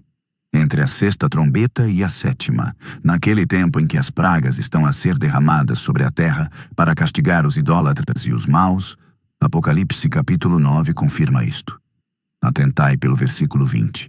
Estamos no dia da vingança e de angústia. E no plano de Deus, depois do grande dia do Senhor vem o milênio. Está tudo claro agora. Os poderes das nações são aniquilados, ver a pedra, no livro de Daniel, que esmaga a estátua embatendo nos seus pés. Na antiga aliança, quando essas coisas foram anunciadas a Daniel, uma pergunta foi feita ao Filho do Homem: que tempo haverá até o fim das maravilhas? O livro estava selado. Ele levantou na altura as duas mãos e jurou por aquele que vive eternamente que todas estas coisas se cumpririam. Depois de um tempo, de tempos e metade de um tempo. Ora bem, nós o vimos tomar o livro da mão de aquele que está assentado sobre o trono. Nós o vimos quebrando os selos. E agora, não se esqueça de que ele é o primeiro e o último. Ele aparece no dia em que se efetiva, realiza, a pergunta que lhe foi feita em Daniel, capítulo 12, versículo 6, no fim dos tempos. E desta vez, ao invés de erguer as duas mãos no céu, ele só levanta a mão direita, enquanto a mão esquerda segura o livro aberto, e jura da mesma maneira por aquele que é maior que ele, o Eterno, dizendo que não haveria mais demora, e que, todavia, era necessário esperar ainda um pouco até que a sétima trombeta haja tocado. Pois estamos no intervalo que separa a sexta da sétima e última trombeta, para que se cumpra o mistério de Deus anunciado pelos profetas. De que mistério trata-se? É o que vamos ver a seguir nesta pregação. O mistério de Deus. Mas nos dias da voz do sétimo anjo, quando tocar a sua trombeta, se cumprirá o segredo de Deus, como anunciou aos profetas, seus servos. Apocalipse capítulo 10, versículo 7. Notem aqui que a profecia não faz referência a mistérios, como se de muito se tratasse. Esta profecia diz explicitamente: nos dias da voz do sétimo anjo, quando tocar a sua trombeta, se cumprirá o segredo de Deus. Eu acredito que todos esses que seguem com atenção a demonstração do Espírito nesta pregação entenderão quando chegar a este ponto que, apesar de todos os mistérios que foram desvendados neste livro de profecia aberto pelo Cordeiro, a começar pelo mistério dos 7 castiçais e das 7 estrelas que representam as diferentes eras da Igreja nos tempos das nações. A abertura dos 7 selos e todos os segredos que lá são revelados, a partir do mistério da iniquidade que nos revela as armadilhas do diabo, operando pelo espírito anticristo para a sedução da Igreja, e todas estas coisas que sucedem às primeiras, o segredo, ou mistério, de Deus a que se refere a Apocalipse capítulo 10, versículo 7. Não se cumpriu ainda. Para uma melhor compreensão, sou obrigado a repetir o seguinte. O mistério de Deus declarado em Apocalipse capítulo 10, versículo 7. Não se cumpra na dispensação da Igreja, nem depois do arrebatamento, nem durante a grande tribulação, nem em pleno dia do Senhor, que caracteriza o dia de vingança ou da ira do Cordeiro. Entretanto, quando esta declaração é feita pelo anjo de Apocalipse capítulo 10, versículo 1, o 7º selo já tinha sido quebrado. Apocalipse capítulo 8, versículo 1. Que dizer em relação a isso? Um pregador verdadeiramente instruído e inspirado de Deus sabe que a dispensação da Igreja das Nações termina no 4º selo, e quando se cumprir o que é revelado debaixo do 5º selo, a esposa do Cristo não estará mais na terra, e o grande dia da ira de Deus é colocado debaixo do 6º selo, Apocalipse capítulo 6, versículos 12 a 17. E este anjo glorioso vem após todas estas coisas e diz por começar que não haveria mais demora. Por quê? Pela boa razão que estamos no fim das maravilhas anunciadas na profecia de Daniel, pelo que veio para anunciar o cumprimento de todas as coisas, Daniel capítulo 12, versículos 6 e 8. Mas o quê? Apesar da efetivação do plano de 70 semanas, e todas estas coisas foram reveladas na Igreja no último tempo, o mistério de Deus só se consumaria nos dias da voz do 7º anjo, quando a 7ª trombeta tocar. Amém. Há nesta geração um homem inteligente que entenda isto? Esta esta nova luz que o Espírito Santo nos traz neste dia é um desmentido rigoroso ao dogma defendido sobretudo nas várias tendências do movimento branhamista. Dogma por meio do qual se tenta persuadir as almas ignorantes da palavra da verdade, que Apocalipse capítulo 10, versículo 7, se cumpriu no ministério do sétimo anjo da igreja, que teria revelado todos os mistérios de Deus. E que, consequentemente, seria mesmo inútil sujeitar-se ao Espírito Santo para a interpretação da palavra, porque tudo já teria sido dito pelo profeta. É simplesmente erradíssimo e tão somente perigoso para nossa fé. Eis aqui também um dos meios poderosos que o diabo achou para nos impedir de progredir na marcha que nos conduz ao encontro do esposo e deitar a confusão na mente de todos esses que mergulharam o olhar na palavra profética à procura da luz que nos permite evoluir no meio da escuridão espiritual que caiu sobre a terra, exatamente como o Senhor nos fez esta coisa em figura na parábola das 10 virgens. Eu sou pessoalmente grato ao Deus fiel. Ele se revelou a mim como o Deus fiel, por ter realizado suas promessas no meio de nós na última era da igreja e por todas essas coisas gloriosas que foram reveladas para a igreja no último tempo. Todavia, a missão que foi me confiada para o corpo do Cristo é exatamente de denunciar a ação dos espíritos sedutores que se introduziram na igreja nesta última geração e começaram a ensinar coisas perniciosas e heresias de perdição. E não só denunciar, como também restaurar a verdade. Quando o Espírito me falou desta maneira: vim a fim de dar testemunho da verdade, pois a verdade é a luz dos homens. Pelo que não posso ser tolerante e me calar diante desta mentira e outras do gênero. Ai de mim se não falar desta maneira. Porque Deus requer fidelidade aos despenseiros dos seus mistérios. 1 Coríntios capítulo 4, versículos 1 e 2. Quero, neste dia em que a verdade de Apocalipse capítulo 10, versículo 7 é reconquistada, que os eleitos ao meditar esta passagem prestem atenção a duas coisas. Primeiro, ao tempo utilizado aqui, o anjo poderoso não usa nem o passado, nem o presente, mas sim o futuro. Quer seja no caso da 7ª trombeta que tocaria, como no caso do mistério de Deus que se cumpriria. Isso é muito importante para a compreensão da profecia bíblica em geral. Veja, por exemplo, em Apocalipse capítulo 5, versículos 6 e 7. João, ao olhar. Aquele que foi achado digno de abrir o livro, viu um cordeiro como havendo sido morto. Pode-se notar o tempo passado utilizado aqui. Ele veio, no presente enquanto João olhava, e tomou o livro. O que significa isso? Que o sacrifício do cordeiro aconteceu no passado, muito antes do momento em que ele se levanta para tomar posse do livro da verdade e revelar, num futuro breve, o seu conteúdo. Segundo, no que toca o mistério de Deus anunciado aqui, não se trata de um desvendamento, revelação, mas sim de uma realização, desfecho, do que foi anunciado previamente aos servos de Deus, os profetas.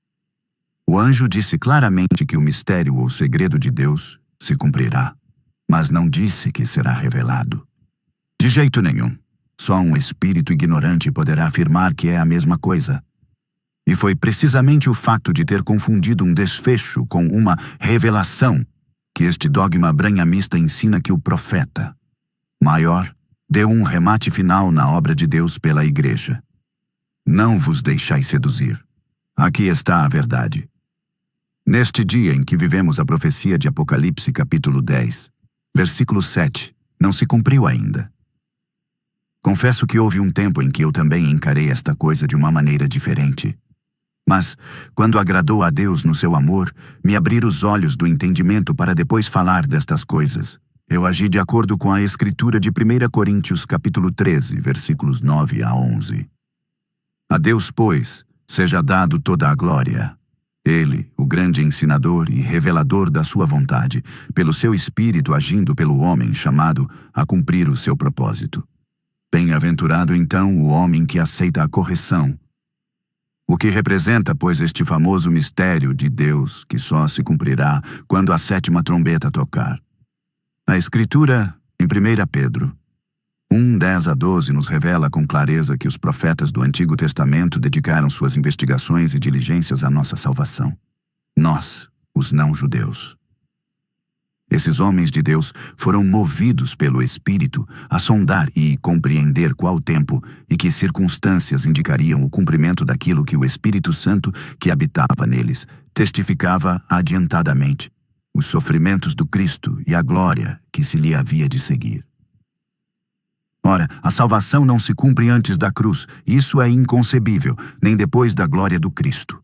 Porque até mesmo o plano de 70 semanas que foi revelado a Daniel terminava com estas palavras: para ungir o Santo dos Santos. Pelo que a graça de Deus que havia de trazer a salvação aos homens, de acordo com o que Deus anunciou a estes profetas, só podia se situar entre a cruz do Cristo e a sua coroa. É exatamente neste período que é revelado a dispensação da graça feito aos pagãos pela Igreja por meio do Evangelho, versículo 12. E de acordo com a palavra, é precisamente por causa do Evangelho que Israel é inimigo de Deus. Tal como a coisa nos é feita em figura na parábola do filho pródigo, Lucas capítulo 15, versículos 11 a 32, que revela o ciúme do filho primogênito, representado Israel, que cai no endurecimento enquanto a graça é feita ao filho pródigo, representando a Igreja das Nações. Destas coisas falou claramente e demoradamente o apóstolo Paulo em Romanos capítulo 11. Nós encontramos esta representação na pessoa de José, quando esse foi rejeitado pelos seus irmãos, os filhos de Israel. Deus o dirigiu aos pagãos, no Egito. Assim, enquanto José tinha morrido no entendimento de Israel e seus filhos, ele estava bem vivo para dar vida aos pagãos. Os pagãos o conheciam como Zaphnath Paneah, o Salvador do mundo. E os filhos de Israel nem sequer podiam suspeitar que este mordomo estabelecido sobre todas as coisas era aquele mesmo que eles rejeitaram. Como está escrito, ele veio aos que eram seus, mas os seus não o receberam. Ora, de acordo com a profecia bíblica, quando esta coisa acontece, a rejeição do Cristo por Israel e a graça feita às nações, isto significa que nós nos situamos no intervalo de tempo que separa o fim da 69ª semana, onde o Messias é tirado, e a 70ª e última, em que o Assolador será manifestado. É, pois, notório que nenhum profeta da antiga aliança conheceu a Igreja do Cristo. Eles não podiam ver essa coisa que estava escondida entre a cruz e a coroa. Aqui está o motivo que fez com que eles ouviram, mas não entenderam. Este foi o grande segredo de Deus. E o apóstolo Paulo nos explica este mistério. O endurecimento veio em parte sobre Israel, até que a plenitude dos gentios haja entrado. Então Israel será salvado. Pelo que Deus encerrou todo o mundo na desobediência. Primeiro, as nações, o filho pródigo, e depois Israel, o filho primogênito, para depois usar de misericórdia para com todos. Compreendemos agora o grande segredo de Deus. Então, nós exclamamos com Paulo: ó profundidade das riquezas, tanto de sabedoria como da ciência de Deus, quão insondáveis são os seus juízos e quão inescrutáveis os seus caminhos. Por que compreendeu o intento do Senhor? Este é o seu segredo. Mas, se tiver ainda alguma dúvida, consultamos a epístola aos Efésios. Ele fez abundar para conosco, em toda a sabedoria e prudência, descobrindo-nos o mistério, nota o singular, da sua vontade, segundo o seu beneplácito, que propusera em si mesmo, este é o seu segredo, entende? De tornar a congregar em Cristo todas as coisas na dispensação da plenitude dos tempos, tanto as que estão nos céus como as que estão na terra. Efésios capítulo 1, versículos 8 a 10. Como me foi este mistério, manifestado pela revelação, como acima em pouco vos escrevi, pelo que quando ledes, podeis perceber a minha compreensão do mistério do Cristo, o qual noutros séculos não foi manifestado aos filhos dos homens, como agora tem sido revelado pelo Espírito aos seus santos apóstolos e profetas. Agora, não perca a explicação deste mistério que vem a seguir, a saber, que os gentios são co-herdeiros, e de um mesmo corpo, e participantes da promessa em Cristo pelo Evangelho. A mim, o mínimo de todos os santos, me foi dada esta graça, de anunciar entre os gentios, por meio do Evangelho, as riquezas incompreensíveis de Cristo, e demonstrar a todos qual seja a dispensação do mistério que desde os séculos esteve oculto em Deus, que tudo criou, segundo o eterno propósito que fez em Cristo Jesus, nosso Senhor. Efésios capítulo 3, versículos 3 a 11. Perceberam agora o mistério? Deus propusera em si mesmo, segundo o seu beneplácito, um grande intento, plano, que só poria em execução quando os tempos se cumprir. E este propósito consiste em reunir todas as coisas, as que estão nos céus como as que estão na terra, em Cristo. Assim se consumará no segundo Adão o propósito eterno de Deus anunciado em Gênesis capítulo 1, versículos 26 e 28. E este é o mistério que só se cumprirá nos dias da voz do sétimo anjo, quando ele tiver tocado a sétima trombeta. Por quê? Simplesmente porque em Cristo Deus reuniu as nações pela Igreja e Israel. Ora, Israel está no endurecimento até no dia de hoje. Como se pode então ensinar que o mistério de Deus já se cumpriu? E nós sabemos perfeitamente que a queda de Israel tornou a salvação acessível aos gentios. E a sua rejeição é a reconciliação do mundo. Pelo que Deus preparou um dia para a sua restauração. O libertador virá de Sião para desviar deles as suas impiedades. E assim Israel será salvo. Perceberam agora? Porém, isto só acontecerá depois da grande tribulação. Antes do grande dia da ira, quando os 144.000 eleitos serão selados, não durante a dispensação da igreja, em cumprimento da promessa de Daniel, capítulo 12, versículo 1. Mas naquele tempo livrar-se-á o teu povo, todo aquele que se achar escrito no livro. E se nós meditarmos com atenção Ezequiel capítulo 34, versículos 22 a 24, o Espírito Santo nos ajudará a entender que a restauração de Israel só ocorrerá no tempo em que o Senhor lhe será por Deus, isto é, depois da reconciliação, e o seu servo David será príncipe no meio deles. Que me seja também permitido dizer o seguinte: no tempo da profecia de Ezequiel, David já estava morto e sepultado. Isto quer dizer que o pastor anunciado na profecia para o dia da restauração de Israel é, sem sombra de dúvida, aquele que tem as chaves de David, Cristo Jesus, ainda conhecido como a raiz de David. A descendência que Deus prometeu a David fazer sentar sobre o seu trono eternamente. É, pois, naquele tempo que Israel será restabelecido na aliança, verá e reconhecerá o seu Deus. Meditando com cuidado estas coisas que nós são feitas em figura no Velho Testamento, notaremos também que a arca da aliança que foi tomada pelos filisteus no dia do Icabod permaneceu longe de Jerusalém, até que David foi coroado rei de Israel.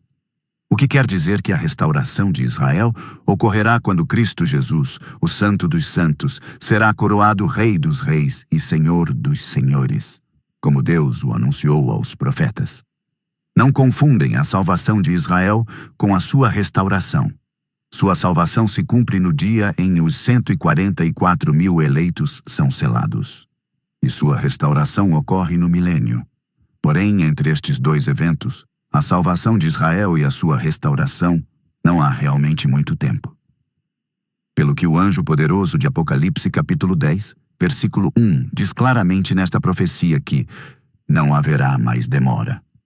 Contudo, o mistério de Deus de reunir todas as coisas, as que estão no céu como as que estão na terra, em Cristo, só se cumprirá quando a sétima trombeta tocar. Por esta razão, vamos meditar agora sobre esta última coisa, que Deus vos dá inteligência e sabedoria para compreender o maravilhoso plano da sua vontade. A maior astúcia do diabo consiste a desviar as pessoas daquilo que Deus disse desde o princípio.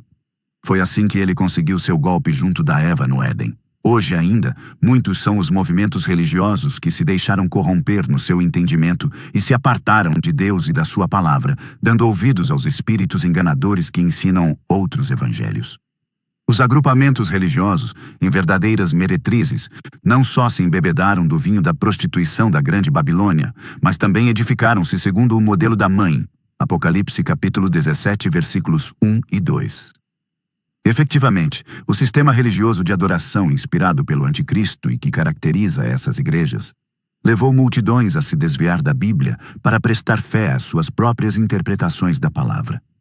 Rejeitando a sabedoria de Bereia, Atos capítulo 17, versículo 11, ninguém se preocupa em examinar as pregações produzidas nestes meios à luz do que está escrito.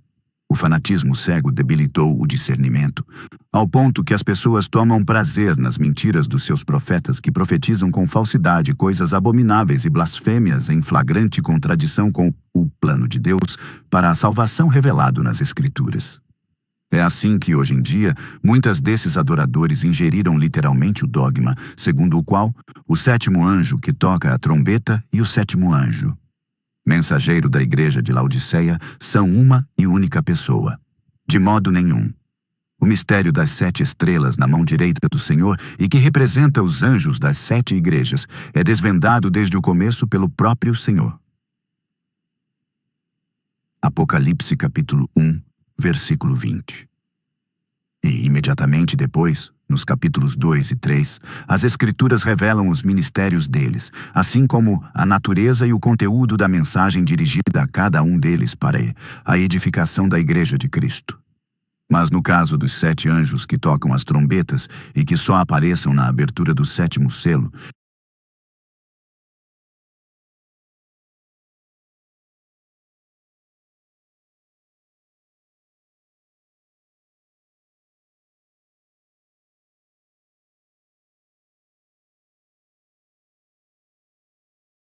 esses não estão na mão direita do Senhor Jesus, mas sim diante do trono de Deus.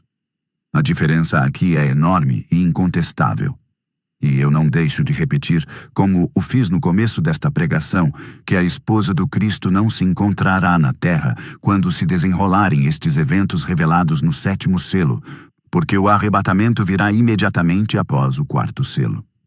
O 6º selo revela a angústia que se abate na terra no dia da ira e imediatamente depois, no capítulo 7, 2 grupos desses que são resgatados depois da grande tribulação e que escapam na vingança de Deus. Os que guardam os mandamentos de Deus, os eleitos de Israel. Apocalipse capítulo 7, versículos 1 a 8. Os que têm o testemunho de Jesus Cristo, o resto da igreja. Apocalipse capítulo 7, versículos 9 a 17. Estes 2 grupos que sofrem a grande ira do diabo, que foi expulso do céu logo depois do arrebatamento, e contra os quais o dragão fez a guerra. Apocalipse capítulo 12, versículos 13 a 17. Considerai agora atentamente o que acontece quando esses 7 anjos começam a tocar as suas trombetas. Não só terríveis são as pragas que caem sobre a terra quando os 4 primeiros anjos tocam as suas trombetas. Apocalipse capítulo 8, versículos 6 a 12. Como podemos notar também que está expressamente dito isto no versículo seguinte, versículo 13. Ai dos que habitam sobre a terra, por causa das outras vozes das trombetas dos 3 anjos que hão de ainda tocar. O que significa isso? Que estes 7 anjos não são mensageiros das igrejas e que as trombetas deles não representam de modo nenhum alguma mensagem do Evangelho. Porque o Evangelho significa boa nova da salvação pela graça que foi feita aos homens por Deus. Será que aquilo que acabamos de ler no versículo 13 é uma boa nova? De jeito nenhum. Pelo que hoje digo-vos isso pela palavra da verdade. As 7 trombetas tocadas pelos 7 anjos não têm nada a ver com a Igreja de Cristo. Não são mensagens dirigidas aos discípulos de Jesus Cristo. Agora, é a minha vez de fazer algumas perguntas a estes profetas que afirmam que o 7º anjo que toca a trombeta, Apocalipse capítulo 10, versículo 7, é o mensageiro de Laodiceia. Vimos até lá os 4 primeiros anjos tocar as suas trombetas. Que semelhança vocês acham, ou que paralelismo fazem agora entre Apocalipse capítulo 8, versículo 7 e a mensagem dada ao anjo da igreja de Efésio? Apocalipse capítulo 8, versículo 8 e a mensagem da era de Esmirna. Apocalipse capítulo 8, versículo 10 e a mensagem da era de Pérgamo. Apocalipse capítulo 8, versículo 12 e a mensagem da era de Tiatira. Porque, se afirmarem que o mensageiro de Laodiceia é um destes 7 anjos que estão diante do trono de Deus, o mesmo raciocínio deve ser logicamente aplicado aos 6 outros que o precederam. E fazendo isso, vocês estarão a testemunhar contra o próprio Senhor Jesus, que diz outra coisa em Apocalipse capítulo 1, versículo 20, fazendo dele um mentiroso. E se estes 3 últimos anjos, inclusive o 7º, são portadores de uma mensagem para a edificação da igreja, pois esta é a missão das 7 estrelas na mão do Senhor. Por que então acautelar os moradores da terra contra os ministérios deles? Reparem que a palavra ai foi pronunciada 2 vezes seguidas. Não sejais, pois, meninos inconstantes levados por todo o vento de doutrina. Queridos irmãos, acreditem só na palavra de Deus. Digo isso para proveito vosso, aceitando este dogma sem fundamento na palavra de Deus, mas sim baseado em interpretações dos homens sem espírito e que jamais receberam mandato de Deus para falar destas coisas. Pode ser que nunca prestaram atenção a isto. A Bíblia revela claramente o que acontece quando o 7º anjo toca a sua trombeta. A 7ª trombeta. E o 7º anjo tocou a sua trombeta, e houve no céu grandes vozes que diziam: os reinos do mundo vieram a ser do nosso Senhor e do seu Cristo, e ele reinará para todo sempre. E os 24 anciãos que estão assentados nos seus tronos, diante de Deus, prostraram-se sobre seus rostos e adoraram a Deus, dizendo: graça te demos, Senhor Deus, Todo-Poderoso, que és, e que era, e que há de vir, que tomaste o teu grande poder, e reinaste. E iraram-se as nações, e veio a tua ira, e o tempo dos mortos, para que sejam julgados, e o tempo de dares o galardão aos profetas, teus servos, e aos santos, e aos que temem o teu nome, a pequenos e a grandes, e o tempo de destruíres os que destroem a terra. E abriu-se no céu o templo de Deus, e a arca do seu concerto foi vista no seu templo. E houve relâmpagos, e vozes, e trovões, e terremotos, e grande saraiva. Apocalipse capítulo 11, versículos 15 a 19. Prestemos agora atenção e vejamos como estas coisas se ajustam tão perfeitamente, revelando o maravilhoso propósito de Deus, que se cumpre tal como o anunciou aos seus santos profetas. Essas são as profecias que se cumprem quando a 7ª trombeta toca. Os reinos do mundo vieram a ser do nosso Senhor e do seu Cristo, e ele reinará para todo o sempre. Notem aqui que não foi dito o reino do céu, mas sim do mundo. Esta herança que estava até então nas mãos do diabo. Lucas capítulo 4, versículos 5 a 7. É neste tempo que se completa o plano de 70 semanas, e que o Senhor Jesus Cristo é coroado. Selar a visão e a profecia, e para ungir o Santo dos Santos. Daniel capítulo 9, versículo 24. O mistério do Deus é então consumado, revelando o benévolo propósito que Deus formou em si mesmo de reunir todas as coisas em Cristo quando esses tempos se cumprirem. Efésios capítulo 1, versículo 6. É neste tempo que se realiza a profecia da pedra, que se separou do monte sem ajuda de nenhuma mão e destruiu os reinos aliados do mundo. Os pés de ferro misturado com o barro. Daniel capítulo 2, versículos 34, 35 e 44. Nos dias destes reis, o Deus do céu levantará um reino que não será jamais destruído, e este reino não passará a outro povo, esmiuçará e consumirá todos estes reinos, e será estabelecido para sempre. E os 24 anciãos que estão assentados nos seus tronos diante de Deus, prostraram-se sobre seus rostos e adoraram a Deus, dizendo: graça te demos, Senhor Deus, Todo-Poderoso, que és, e que era, e que há de vir, que tomaste o teu grande poder, e reinaste. Entendem agora por que motivo antes que essas coisas aconteçam, o anjo que voava pelo meio do céu clamou com grande voz: ai, ai, dos que habitam sobre a terra, por causa das outras vozes das trombetas. Porque é nos dias da voz do 7º anjo, quando este tocar a sua trombeta, que os reinos do mundo serão destruídos para todo sempre. Amém. A verdade profética está hoje restaurada no nosso meio. Aqui está a explicação profética de Apocalipse capítulo 10, versículo 7. O segredo, mistério, de Deus se cumprindo nos dias da voz do 7º anjo. Já que estamos mergulhados nisso, não percam o que vem a seguir. Quando a 7ª trombeta tocou, João ouviu os 24 homens, anciãos, dizerem também claramente isto: e iraram-se as nações, e veio a tua ira. Quando é que as nações iraram-se? E contra quem iraram-se?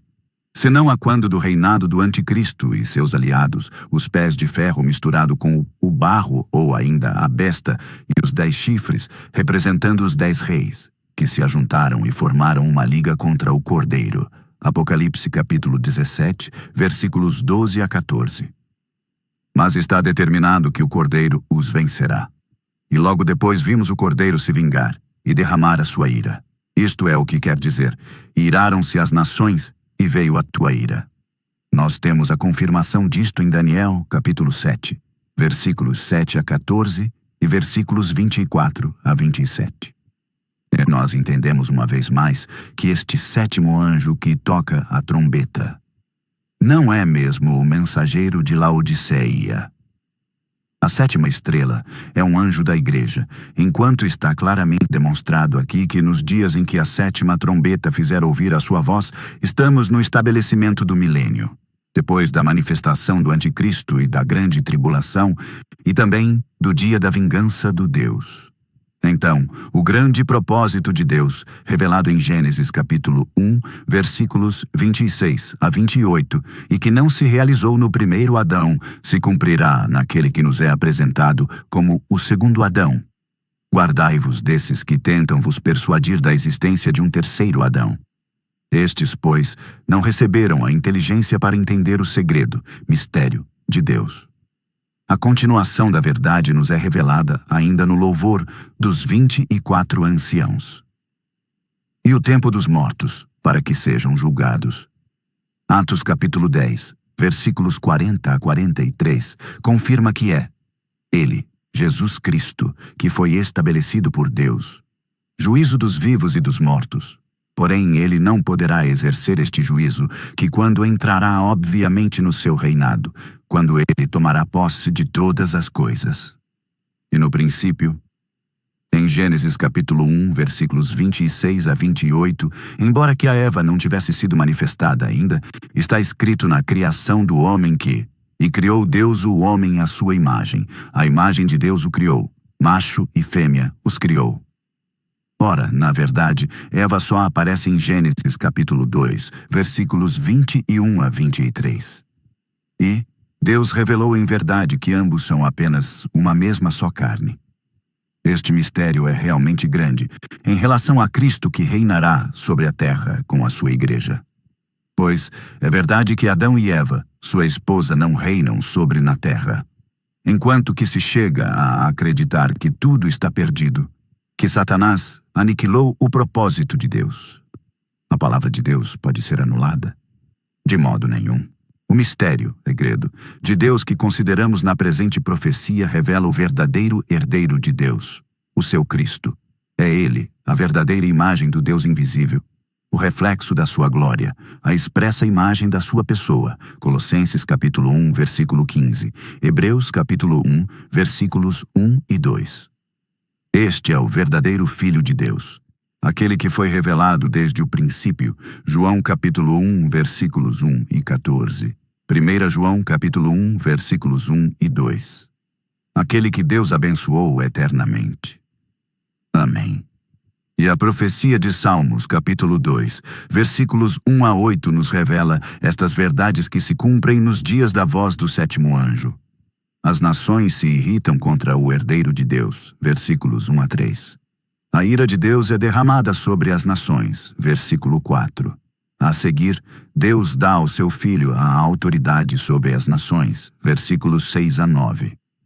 E o tempo de dares o galardão aos profetas, teus servos, e aos santos, e aos que temem o teu nome, a pequenos e a grandes, e o tempo de destruíres os que destroem a terra.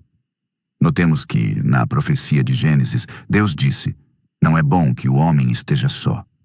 Alguém se lembra ainda que Deus os criou macho e fêmea, e que esta mulher foi tirada do homem? Aqui está o mistério do Cristo revelando, então, não só o herdeiro de todas as coisas, como também a Eva do segundo Adão pela igreja, que foi resgatada pela sua morte na cruz, quando a lança perfurou sua costela, o que foi prefigurado na profecia de Gênesis pelo sono de Adão e a costela removida. No milênio, Cristo reinará então com os seus santos em cumprimento da promessa. E ao que vencer e guardar até ao fim as minhas obras, eu lhes darei poder sobre as nações, e com vara de ferro as regerá, e serão quebradas como vasos de oleiro, como também recebi do meu Pai. Apocalipse capítulo 2, versículos 26 e 27. No princípio, não foi Deus que deu a autoridade a Eva. Ele os criou macho e fêmea, mas deu toda a autoridade a Adão, e é este último que compartilhou a sua autoridade com a sua esposa. Gênesis capítulo 2, versículo 23. É a mesma coisa que Cristo faz com a sua igreja. Efésios capítulo 5, versículos 30 e 31. Ao tomar o seu grande poder para reinar, após os dias de angústia, como o confirma a profecia de Mateus. Capítulo 24, versículos 29 a 31. A profecia de Mateus, capítulo 25, versículos 31 a 46, nos mostra de maneira mais do que evidente o Filho do Homem assentar-se no trono da sua glória, para recompensar os justos e destruir os maus que destroem a terra. Sim, naqueles dias, os santos julgarão o mundo, o Senhor Jesus e seus remidos. Os eleitos que compõem a esposa das nações. Todos seus servos, os profetas que foram mortos por amor da palavra de Deus e por amor do testemunho que deram, e que são revelados debaixo de quinto selo. Apocalipse capítulo 6, versículos 9 a 11, e também os 144.000 eleitos de Israel que seguem o Cordeiro para onde quer que vá. Pois a parede de inimizade será quebrada, e nós, as primícias da Igreja das Nações, como também o remanescente de Israel, de acordo com a eleição de Deus, formaremos um corpo único, o corpo de Cristo que reinará sobre as nações. Ninguém será esquecido naquele dia, os grandes profetas de Deus e nós também, os mais insignificantes de todos seus servos. Naquele tempo, pois, todos serão contemplados, pequenos e grandes. Pelo que eu jamais perdi a esperança de ver novamente este filho primogênito que perdi quando, na fornalha da adversidade, eu fui duramente provado, resistindo ao diabo que tentava destruir a minha fé nesta vocação. Nesta tenebrosa angústia, Deus me revelou que para ele, todos os que dormem são vivos. Assim acredito eu nesta recompensa que o Cordeiro dará ao seu tempo aos que temem o seu nome, grandes e pequenos.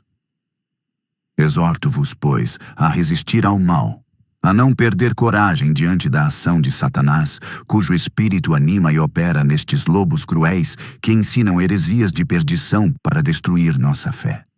Sofrem comigo as tribulações como bons soldados de Cristo, combatendo o bom combate e guardando a fé que nos foi revelada, assim como uma boa consciência que muitos, seduzidos pelo espírito de mentira na boca dos profetas, perderam. Temem a Deus, santificai o seu nome santo e guardai a sua palavra. Este é o dever de todo homem. Todo o resto é vaidade de vaidades, para a ruína das almas.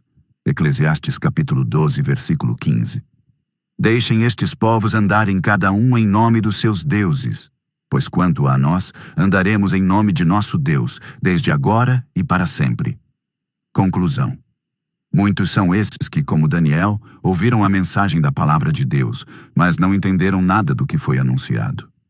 Mas, lendo estas linhas, poderão perceber a inteligência que Deus nos deu pelo um dom de graça para conhecer seu segredo, mistério, e anunciar essas coisas na sua igreja.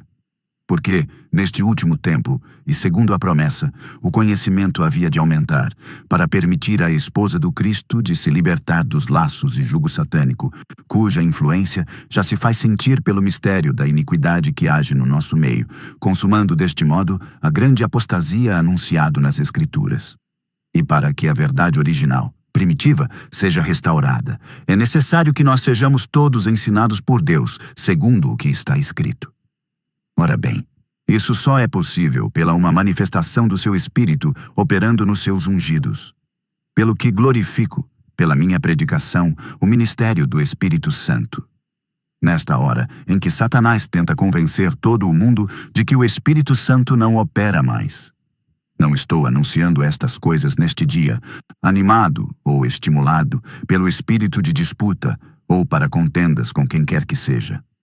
Eu cumpro apenas este ministério de justiça pelo um dom da graça de Deus, que me foi feita para a restauração da verdade na Igreja do Cristo. Esta verdade que está em Jesus Cristo só, segundo o que está escrito de nós em Isaías capítulo 58. Coisas terríveis se dizem contra mim. Contudo, sempre advoguei que cada um de nós é livre de pensar o que achar certo. Continuo por minha parte a me apresentar aos santos como servo de Deus. Apesar da calúnia dos que acham que estou a tentar apenas me gloriar dos trabalhos dos outros, querendo me fazer passar por alguma coisa. Pelo que, honrado como não, afamado ou difamado, ainda que sou olhado como enganador por alguns agrupamentos religiosos, mesmo pregando a verdade, a minha decisão já foi tomada. Não me calarei, até ao triunfo da verdade. Pois Deus não me deu o espírito de timidez. Ele encheu-me de força, de espírito de sabedoria e de inteligência para proclamar sua justiça ao seu povo, e dará a conhecer aos apóstatas o seu pecado, a todos que edificam segundo a iniquidade. Eis porque falo destas coisas com audácia e não arrogância. Tornei-me, pois, inimigo vosso, dizendo-vos a verdade. Foram precisos exatamente 4 dias para concluir a redação desta pregação, à medida que essas coisas me foram reveladas. E nunca e jamais, depois de escrever sob inspiração, assento-me depois para corrigir qualquer coisa que seja naquilo que me foi dito. Não posso submeter a palavra de Deus ao exame do meu próprio pensamento, nem opinar sobre ela. Limito-me tão somente a transmitir fielmente aos santos o que me é concedido de ver e ouvir. Hoje, ao pôr um ponto final nesta pregação, lembro-me que já lá se foram 14 anos, dia por dia, pois foi neste mesmo dia 31 de maio que fui constituído pregador e doutor da Igreja do Cristo. 14 anos depois do seu ministério, Paulo recebeu a Jerusalém a confirmação desse dom da graça que lhe foi feito como apóstolos dos gentios. Hoje também, depois do mesmo período de tempo, examinei atentamente o meu evangelho à luz daquilo que foi anunciado na doutrina apostólica primitiva por Pedro, Paulo, João e todos os outros fiéis servos de Deus. E agradeço a Deus por me conceder a graça de pregar como eles. Há no meio desta geração um homem inspirado ou um verdadeiro profeta de Deus que pode me convencer do erro. Que Deus vos abençoe. Doutor Tiago Moisés.